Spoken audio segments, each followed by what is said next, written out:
বৃহস্পতিবার সকালে শিক্ষক বদলির প্রতিবাদে চুরাইবাড়ি স্কুলে ছাত্রছাত্রীরা চুরাইবাড়ি কদমতলা সড়ক অবরোধ করে। অবরোধকারী ছাত্রছাত্রীদের অভিযোগ, চোরাইবাড়ি উচ্চতর মাধ্যমিক বিদ্যালয়ের বায়োলজির শিক্ষককে শিক্ষা দপ্তর অন্যত্র বদলি করে দেয়, কিন্তু এই বিদ্যালয়ে আর কোনো বায়োলজির শিক্ষক নেই। দীর্ঘক্ষণ ছাত্রছাত্রীরা সড়ক অবরোধ করে রাখলেও জেলা শিক্ষা অফিস থেকে কোনো আধিকারিক অবরোধকারী ছাত্রছাত্রীদের সঙ্গে যোগাযোগ করেনি বলেও তারা জানান। জেলা শিক্ষা দপ্তর সহ বিভিন্ন আধিকারিকদের বায়োলজির শিক্ষকের বিষয়ে জানানো সত্ত্বেও কোনো রকম উদ্যোগ গ্রহণ না করায় অবশেষে বাধ্য হয়ে ছাত্রছাত্রীরা সড়ক অবরোধের আন্দোলনে নামেন। তাদের দাবি, অতি দ্রুত বদলি হওয়া বায়োলজি শিক্ষককে উক্ত বিদ্যালয়ে ফিরিয়ে আনতে হবে।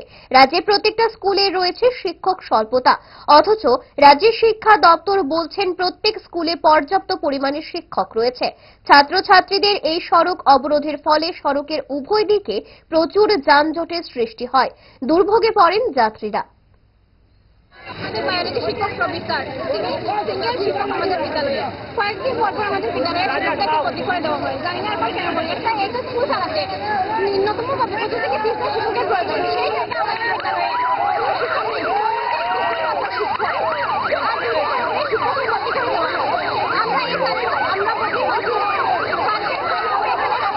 দোষ আপনার ফুড হ্যাবিটের নয়, ভেজালে। সেই মায়ের আমল থেকেই তারা 5 দশক ধরে গ্যাস, অম্বল ও পেটের সমস্যার একমাত্র সমাধান গ্যাস নল।